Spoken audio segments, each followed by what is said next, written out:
Hola, Om Swastiastu dan salam kebajikan untuk kita semua.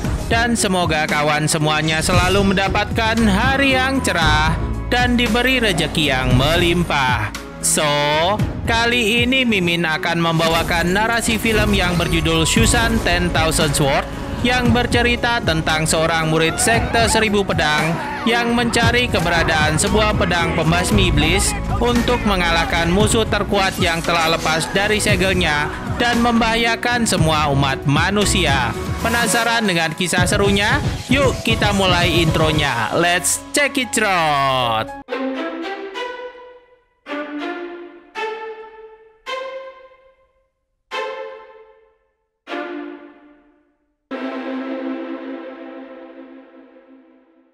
Awal scene dimulai dengan menceritakan tentang kisah biksu jahat bernama Feng Tian yang disegel selama puluhan tahun oleh sekte 1000 pedang. Dan karena segel yang menjerat Feng Tian telah melemah, maka si Ma Yin sang ketua mengajak muridnya yang bernama Xiao Hiji untuk mengawasinya. Sejurus kemudian, si Ma Yin dan Xiao Hiji pun dibuat kaget saat melihat runtuhnya segel gunung api yang menjerat Feng Tian dan memunculkan seekor monster lava yang langsung menyerang Xiao Hiji. Dan dengan kepiawaian berpedang Xiao Hiji, akhirnya monster lava itu pun takluk di tangannya.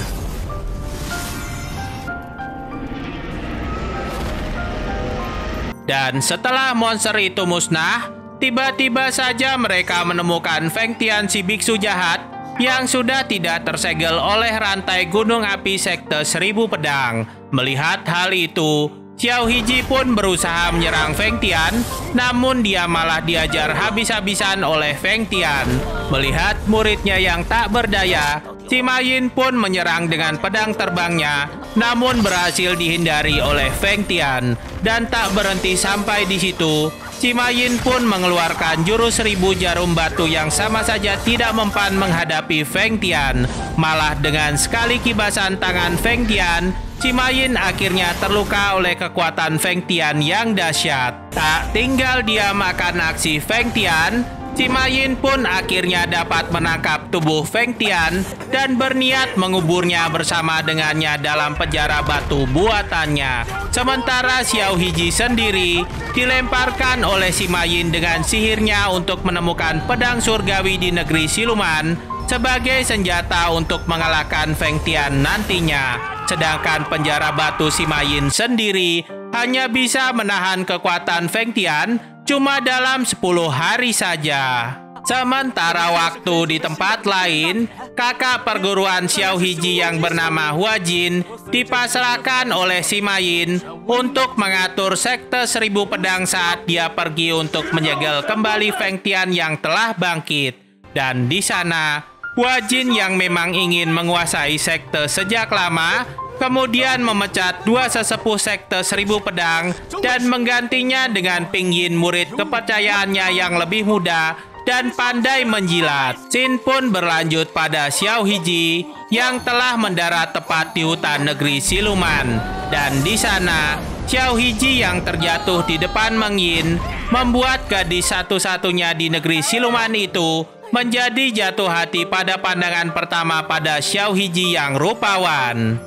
Meng Yin yang penasaran dengan Xiao Hiji kemudian membawanya ke dalam desa siluman dan langsung merawatnya. Namun pada malam harinya, Xiao Hiji yang telah sadar dan kebingungan langsung mencari pedangnya yang telah hilang dan menemukannya tertancap di tengah lapangan dan digunakan untuk berlatih olahraga oleh para siluman. Dan saat dia akan mengambilnya, dia pun dihajar dan dikeroyok oleh satu desa siluman, termasuk Meng Yin yang mengira Xiao Hiji yang tertutupi mukanya sebagai seorang pencuri.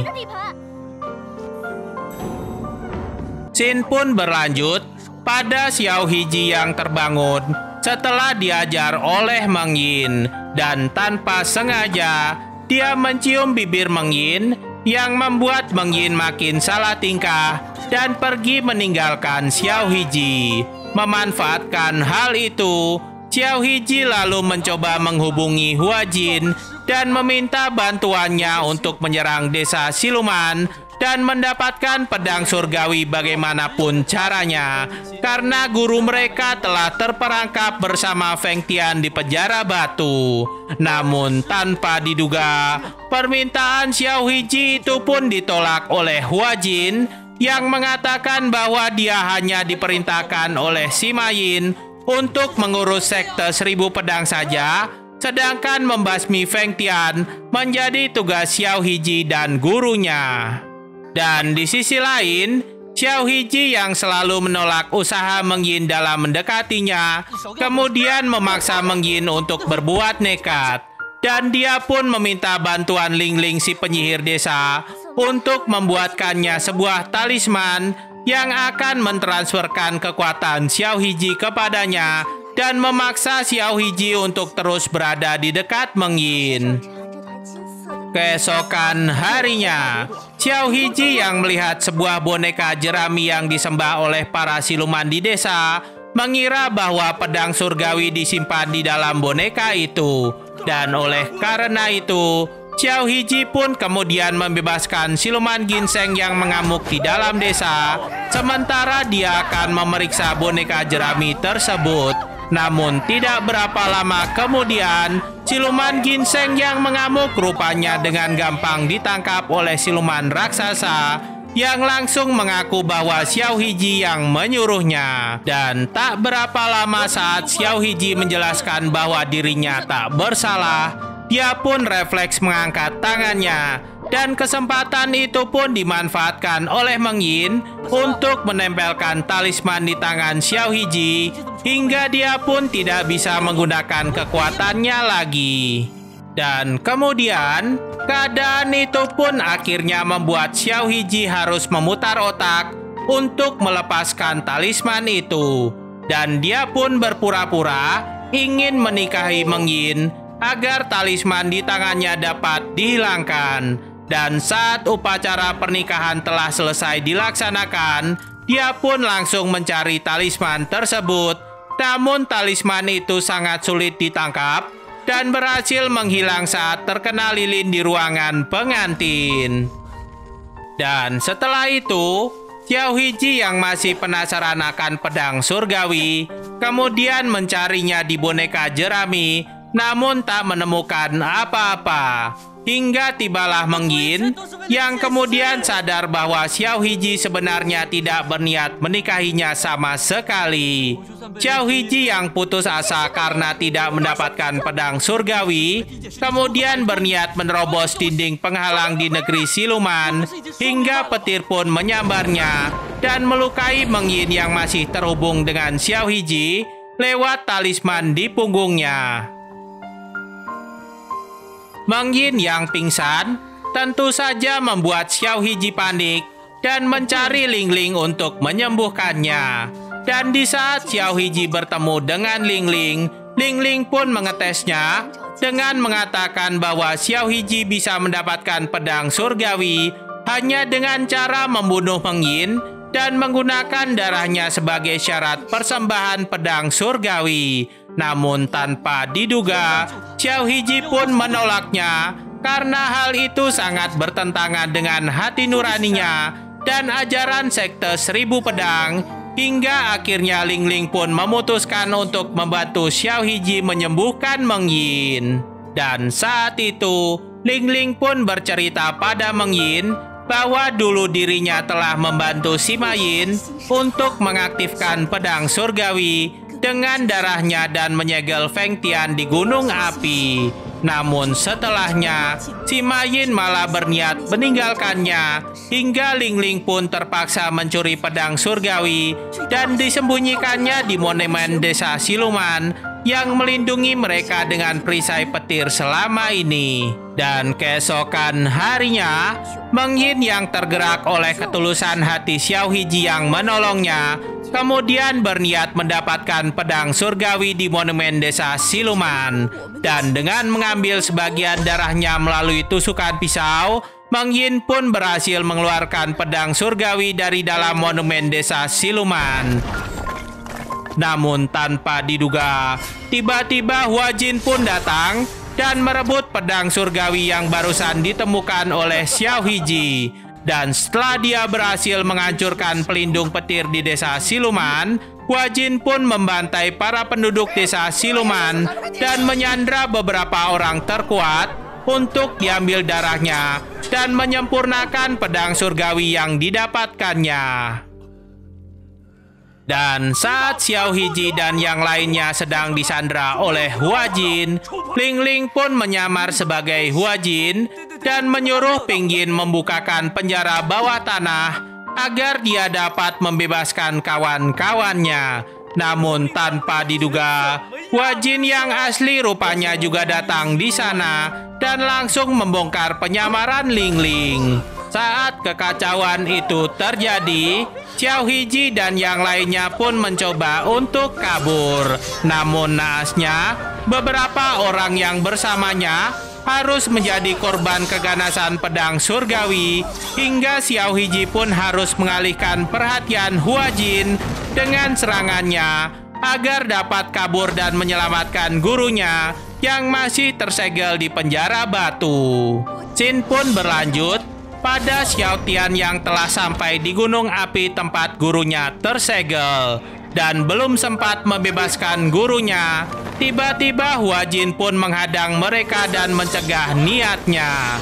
Dan tanpa menunggu waktu lama, Hua Jin kemudian langsung menyerang penjara batu itu sampai hancur berkeping-keping dan memunculkan Feng Tian yang telah tertusuk ribuan pedang dan juga Sima Yin yang telah terluka parah oleh 1000 pedang hitam milik Hua Jin. Dan sejurus kemudian, Hua Jin pun mengeluarkan pedang surgawi dari tangannya dan mengatakan bahwa gurunya telah salah memilih Xiao Hiji sebagai penerus ketua sekte dan seharusnya Hua Jin yang lebih pantas untuk berada di posisi itu. Dalam keadaan marah, Hua Jin pun mencoba menusuk Sima Yin, namun dihalangi oleh Ling Ling kekasih Sima Yin dahulu. Tapi keadaan itu tidak berlangsung lama karena serangan Hua Jin berikutnya langsung menghujam perut Sima Yin hingga dia pun harus meregang nyawa. Dan di akhir hidupnya, Sima Yin pun meminta maaf atas kesalahannya yang lalu hingga membuat Ling Ling tersentuh dan memutuskan untuk mati bersama Sima Yin di gunung api sekte 1000 pedang. Scene pun berlanjut pada Xiao Hiji yang sedang meratapi kematian gurunya. Namun tanpa diduga, Xiao Hiji pun menyaksikan kejadian aneh saat kepala para penduduk desa mendadak terbakar dengan sendirinya. Dan melihat hal itu, Xiao Hiji pun membulatkan tekad untuk mengalahkan Hua Jin yang dianggap sebagai dalang semua ini. Dan di tempat lain, saat Pinggin sedang mengucapkan selamat pada Hua Jin yang menjadi ketua baru sekte, tubuhnya pun tiba-tiba terbakar di lahap api yang aneh. Hal ini pun menimbulkan kecurigaan dari Hua Jin yang langsung mengambil pedang surgawi dan menemukan bahwa Feng Tian masih hidup serta telah menghabisi para murid sekte. Marah akan hal itu, Hua Jin pun mengeluarkan serangan terkuatnya, namun dengan enteng dapat dihentikan oleh Feng Tian dengan kesaktiannya. Tak tinggal diam, Hua Jin pun mengeluarkan serangan keduanya ke arah Feng Tian, namun malah dikembalikan oleh Feng Tian dengan lengan apinya dan meledakkan serangan Hua Jin hingga Hua Jin pun terbakar habis dan langsung meregang nyawa. Sejurus kemudian, datanglah Xiao Hiji dan kawan-kawan yang menantang Feng Tian untuk bertarung. Namun naasnya, siluman raksasa dan juga siluman cebol yang menyerang Feng Tian hanya menjadi bulan-bulanan tinju Feng Tian saja. Melihat hal itu, Meng Yin pun menempelkan talisman ke punggung Feng Tian agar Xiao Hiji dapat menyerap kekuatan Feng Tian.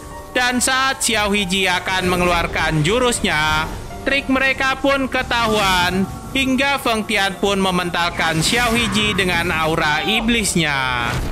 Tak tinggal diam dengan kesempatan yang ada, Feng Tian pun berubah menjadi tinju api dan menembus tubuh Meng Yin yang melindungi Xiao Hiji hingga Meng Yin pun jatuh sekarat.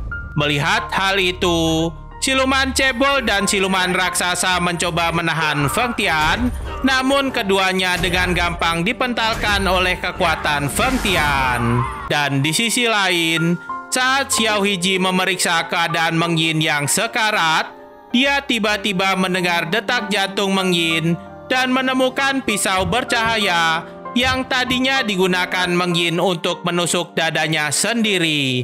Dan kemudian, pisau itu pun tiba-tiba berubah menjadi sebuah pedang sakti di tangan Xiao Hiji. Pertarungan pun akhirnya tak terhindarkan antara Xiao Hiji dan Feng Tian. Namun tetap saja, Xiao Hiji hanya menjadi sasaran jurus lengan api Feng Tian yang menghujaninya dengan puluhan pukulan yang membuatnya sempoyongan. Dibakar amarah, Xiao Hiji tetap melawan Feng Tian dengan sekuat tenaga di tubuhnya. Dan pada suatu kesempatan, tendangan Xiao Hiji pun mampu memukul mundur Feng Tian hingga memuntahkan darah segar. Marah akan serangan Xiao Hiji, Feng Tian pun mengeluarkan jurus pedang hitamnya yang langsung dilawan dengan jurus pedang emas Xiao Hiji dan menimbulkan ledakan-ledakan di sekitar medan tempur, namun belum ada yang terlihat akan kalah. Dan kemudian Xiao Hiji pun mengeluarkan jurus pamungkasnya, yaitu dengan mengumpulkan 1000 pedangnya menjadi sebuah pedang raksasa di udara yang langsung menghujam tubuh Feng Tian tanpa ampun dan akhirnya membuatnya tewas dengan ledakan yang dahsyat. Scene pun berlanjut dengan adegan terakhir dari Xiao Hiji yang sedang meratapi Meng Yin dan berharap dia dapat segera pulih dari sekarat. Dan film pun Mimin nyatakan berakhir. So, bagaimana tanggapan sobat film tentang narasi barusan? Semoga bisa menghibur hati dan jiwa sobat film ya. Dan sebelum Mimin pamit, jangan lupa buat like, komen, dan subscribe agar Mimin terus semangat untuk upload video terbaru. Akhir kata dari Mimin, Om Swastiastu dan salam kebajikan.